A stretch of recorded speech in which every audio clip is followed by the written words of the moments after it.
राहुल गांधी जी ने हमेशा ही एक सच्चे राजनेता की तरह हर बार देश पर आने वाले खतरे से आगाह किया, फिर चाहे वो कोरोना की पहली लहर हो या फिर दूसरी।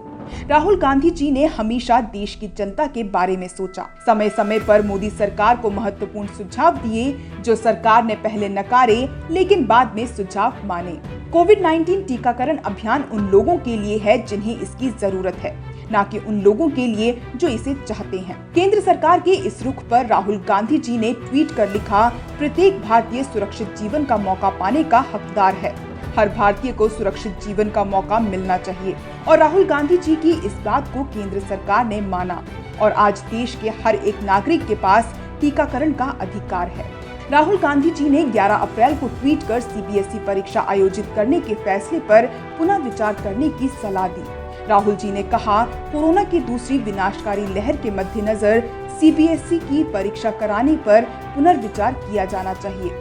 कोई भी फैसला लेने से पहले सभी पक्षकारों से सलाह मशवरा किया जाना चाहिए। राहुल जी द्वारा दी गई इस सलाह को भी पहले तो सरकार ने नकारा लेकिन बाद में मान लिया।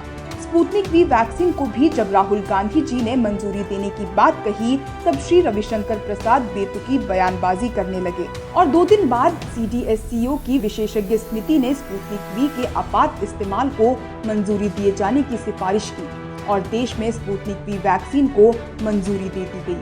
कोरोना के कहर को देखते हुए राहुल गांधी जी ने 18 अप्रैल को ट्वीट कर कहा, कोविड की स्थिति को देखते हुए मैं पश्चिम बंगाल में अपनी सभी सार्वजनिक रैलियों को स्थगित कर रहा हूं। मैं सभी राजनीतिक नेताओं को सलाह दूंगा कि मौजूदा परिस्थितियों में बड़ी सार्वजनिक रैलियों के आयोजन के परिणाम पर गहराई से विचार करें। भाजपा नेताओं ने राहुल जी की बात तो मानी लेकिन तब तक काफी देर हो चुकी थी और भाजपा कई लोगों की जान को जोखिम में डाल चुकी थी।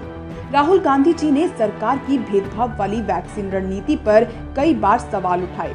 18 से 45 आयु वर्ग के लोगों के लिए फ्री वैक्सीन की मांग की, जिसे प्रधानमंत्री ने खुद स्वीकारा और प्रत्येक देशवासी को फ्री वैक्सीनेशन की मंजूरी दे दी।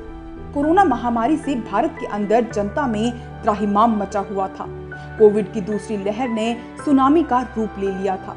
इस बीच भी सरकार कोरोना से निपटने में जरूरी सामानों पर जीएसटी लगाकर मुश्किल की इस घड़ी में लोगों को लूटने में लगी हुई थी।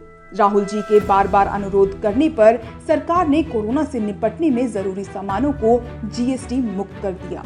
राहुल गांधी जी ने देश की जमीनी हकीकत को देखते हुए कहा, कोरोना वैक्सीन के लिए सिर्फ ऑनलाइन रजिस्ट्रेशन काफी नहीं, वैक्सीन सेंटर पर वॉक इन करने वाले हर व्यक्ति को टीका मिलना चाहिए। जीवन का अधिकार उनका भी है जिनके पास इंटरनेट नहीं है। मुसीबत के इस दौर में राहुल जी समस्त देशवासियों के लिए उम्मीद है।